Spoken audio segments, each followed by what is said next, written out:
I'm proud of our fight, the toughness that we showed, our ability to stay together. Our bench was really engaged in every timeout and in every huddle. We were all engaged. 1 point short of breaking 6 records, that was the heartbreaking truth Caitlin Clark had to deal with following her game against the Atlanta Dream. The scoreboard displayed a 91-90 loss, but the record books were being entirely redone. Dug themselves into a early hole here. Clark looking to get going. Oh, that's a deep three! The emotional roller coaster of Clark's night against Atlanta is about to begin. From the moment she broke records that took previous legends hundreds of games to reach, to the referee controversies that caused her boyfriend to tweet in fury, one just completely blew Sabrina Ionescu away. The most startling aspect is that Clark set one of these records in just 42 games, whereas Courtney Vanderloot took 394 games to do it. Please leave a remark below to express your support despite the devastating defeat. Come on, let's go. Yes, this stinks. We want to win this game. But, I think this is great for her team. A little adversity. How are we going to respond? How are we going to come in here tomorrow morning and watch the film and learn and get on the court and get better? And like I said, that's why this league is so great. You have a couple days and then you get right back to it. You find a way to respond. We have a chance to go there and play them, actually, so it's even better. I guess we can, get a little redemption if we go down there and play well. Imagine if I told you that even one of the best individual performances in WNBA history wasn't sufficient to win? That was precisely what transpired during the Fever's thrilling matchup with the Atlanta Dream, which concluded in a heartbreaking 91-90 loss. The only thing separating Clark from adding a team win to her historic evening was 1 point. Honestly, I give my team a lot of credit, my teammates a lot of credit. We never gave up. We fought. We were right there. We found a way to get back in it. When things didn't seem very good for this group, at least we stayed together and we kept fighting, and that's a positive. The story of what might have been is told by those last minutes. With only 9.7 seconds remaining and 1 second remaining, Clark rushed the ball to Natasha Howard. Aaliyah Boston was the intended recipient of the play, but Dream defenders eliminated that possibility. Howard had a clear view, but Nia Coffey blocked her shot. For a second chance, Howard collected her own rebound, but the ball simply refused to fall. They shot 32 free throws. It's a lot of free throws. Going to be difficult to win a lot of games when we foul people that much and put them at the line that much. It's tough. They made 25 out of 32. We still went to the line 26 times, missed 10. So that's the game really right there. It obviously doesn't come down to that, but it's just a little thing. The Fever's quiet killer turned out to be free throws. In a game that was decided by a single point, they shot a dismal 16 for 26 from the line, missing 10 important free throws. Howard went 0 for 4 from the line in the fourth quarter alone. And Boston also missed a crucial free throw in the closing seconds. In a 1-point match, their misses are really noticeable. Despite often overcoming double-digit deficits, the Fever showed amazing heart. Although their tenacity was evident, the defense was unable to maintain consistency for 4 quarters. The Fever held the Dream to just 13 and 15 points in the second and fourth quarters, while the Dream scored 31 points in the first and 32 points in the third. That discrepancy turned out to be expensive. Coach Stephanie White wasn't holding back while discussing the defensive issues. I didn't think we were disruptive at all. I felt like we let them move the ball wherever they wanted to. We had a lot of breakdowns in our coverages. We weren't really helping one another out. We played like 5 individuals defensively at times instead of collectively as a unit. And good teams take advantage of that. Atlanta was really good at getting downhill. They knocked down some tough shots, but when you dig yourself a hole, it makes it really difficult to use all your energy to come back. Just enough was accomplished by the Dream tactic to keep Clark in check. To break her rhythm, they employed full-court pressure and several defenders. Carl Smisko, the Dream coach, said, "We tried to keep it out of some people's hands, including Clark. We were just hoping to force them into taking a tough shot." What was the plan defensively for the Fever's last possession of the game?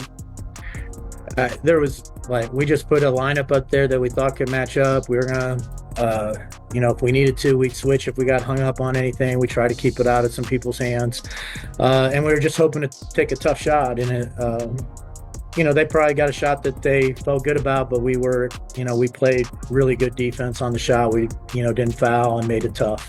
Inside, Brittany Griner and Banner Jones combined for a commanding 40 points and 21 rebounds, and the Fever had no answer. To seal the deal for Atlanta, Ryan Howard scored 20 points, including 4 three-pointers. You can see how this budding Fever team's chemistry is still developing. During pivotal times, Defensive rotations faltered. The players appeared uncertain about their help assignments. We'll speak about the records later, but this loss hurts even more because of something that was totally beyond the players' control. The split-second judgments that come with team knowledge simply weren't there yet.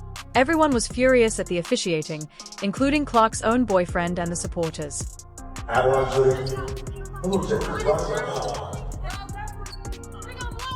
Boston continues to show her frustration.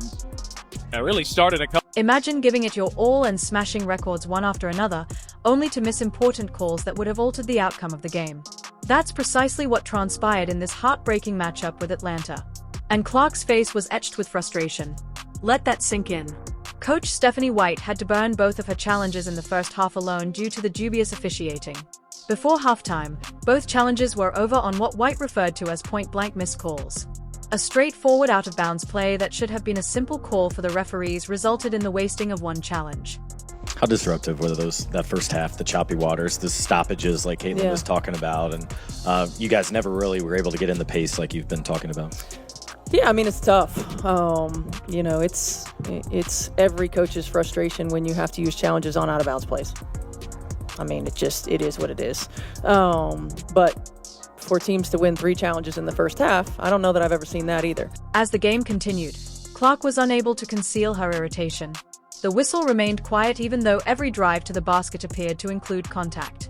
After several unsuccessful calls, her arms shot up in shock, her annoyance growing with every chance lost. She was attempting to remain composed while speaking with the referees, but it was obvious that their chats were going nowhere. Got a piece of the ball, and Clark says part of her arm as well. Jump ball is good. Well, she's just so impressive because it's felt like a relatively quieter Kate. After Connor McCaffrey, Clark's boyfriend, posted a tweet on social media that went viral right away, the dispute spread outside of the court. The WFS are in mid-season form, which is encouraging. Within hours, thousands of people retweeted the post as critics and followers banded together to voice their disapproval. Video evidence supported these grievances. Clark was seen absorbing contact on drives without a whistle in several possessions. She was bumped while making a three-pointer in one particularly noticeable sequence, but officials ignored their whistles even though there was definite contact on the follow-through. The first half seemed pretty choppy with, the amount of fouls, the challenges. Just how did that affect you as a point guard and just the team's pace as a whole? Yeah, I mean, to me, challenges cannot take that long. It ruins the flow of the game. I get it. It's early in the year. The refs want to make the right call. We can't sit there for 2.5, 3 minutes and on an obvious hit out of bounds off of them and still not know the call. I get it. There's things to look at. There's the clock. There's is the ball going to be taken out. But that's not the only reason the flow of the game was ruined. But we're just standing there. We're waiting and we're waiting and we're waiting. And then obviously, like I said, a lot of free throws shot between both teams tonight. That makes the game more choppy when there's a lot of fouls. Not all of these missed calls resulted in free throws. They halted Indiana's whole offensive momentum.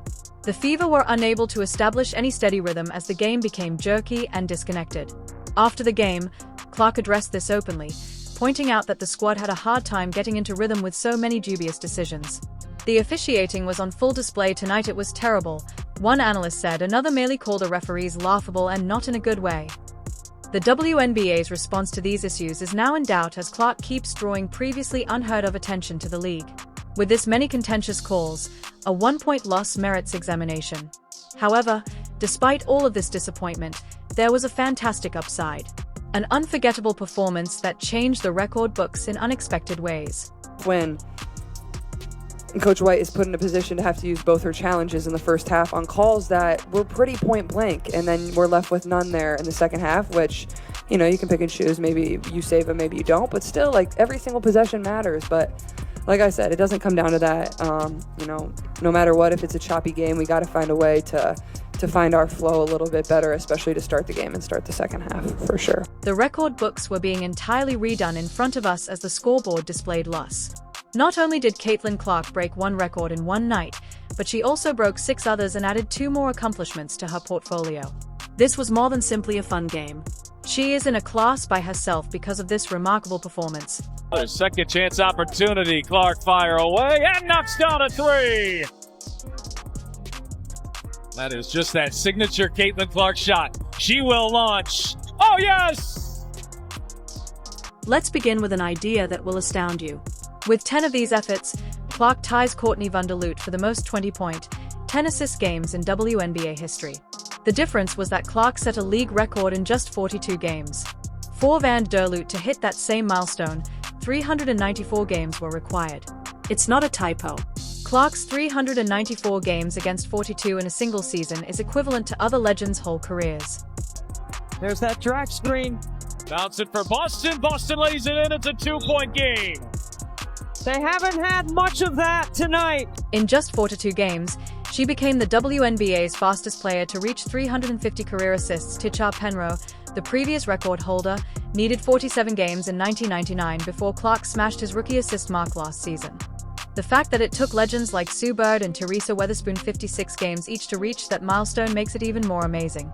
Recall that Clark now holds the record for 6 games with 25 points or more and 10 assists, surpassing Sabrina Ionescu's 5-game mark. It took Ionescu 5 years in the WNBA to establish herself. In the second year, Clark passed her. This is something that has never occurred in the WS history. Clark made history by being the first player to start a season with consecutive performances of 20 points or more and 10 assists or more. The majority of players hope to play one of these games during a season. Clark began her second year with 2 consecutive. Different times during the game. Situational defense will be better because they have all those things. I think that's a combination of why they're going to have a much better defensive effort. There's Clark with a beautiful find inside to Aaliyah Boston. Her uniqueness lies in her adaptability. She has now become the only player in WNBA history to have multiple games with 25-plus points, 10-plus assists, 5-plus rebounds, and 5-plus three-pointers. No one else has repeated this action. In just 42 games, Clark has already done it several times. She finished with 27 points, 11 assists, and 5 rebounds versus the Dream. 5 threes and 2 steals, shooting 5 out of 11 from outside the arc and 9 out of 20 from the field. Another typical day at work. She hasn't stopped smashing records, either. As she rises up the WNBA's all-time rankings, she has also accomplished 2 milestones. The fact that Clark is currently the 4th fastest player to reach 800 career points demonstrates how rapidly she is accumulating points in all categories. She also tied Chelsea Gray for the 10th highest number of doubles by a guard in WNBA history. Once more, it needed other stars to win a small percentage of the games. The other thing they're trying to speak into existence is 6 or 7 players averaging double figures. They believe it. Backdoor pass there from Clark to Kelsey Mitchell. The last season and into this year. Such a great backdoor cut. These accomplishments are particularly noteworthy because of Clark's ability to blend exceptional passing with versatile scoring. She is more than just a passer or a shooter. She excels at both at the same time. What sets her apart from other rising stars is her consistency. Back-to-back the season's opening 20.10 assist games demonstrate that this wasn't a 1AME wonder. The unsettling aspect is that Clark is still growing. She is still getting to know the league and developing relationships with her teammates. When she is at her best, the possibilities appear limitless. What will happen when she truly settles in? What records will she break? These isolated successes suggest that Indiana is about to witness something more significant. Even though one game resulted in a devastating defeat, the league should be concerned about this particular team's long-term future under Clark's leadership. Extremely concerned. Second chance opportunity. Clark fire away and knocks down a 3.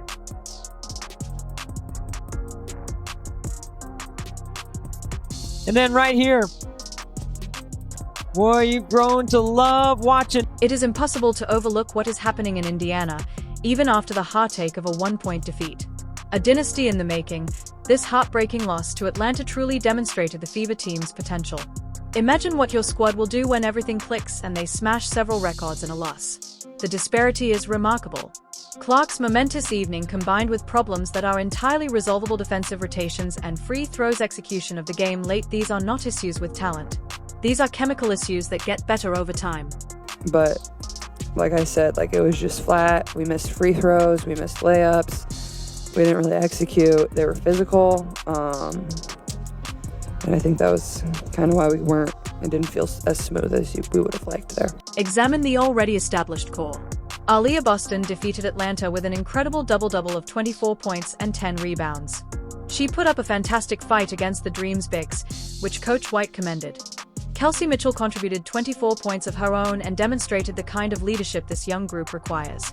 Several times, Lexi Hull's enthusiasm off the bench altered the course of the game.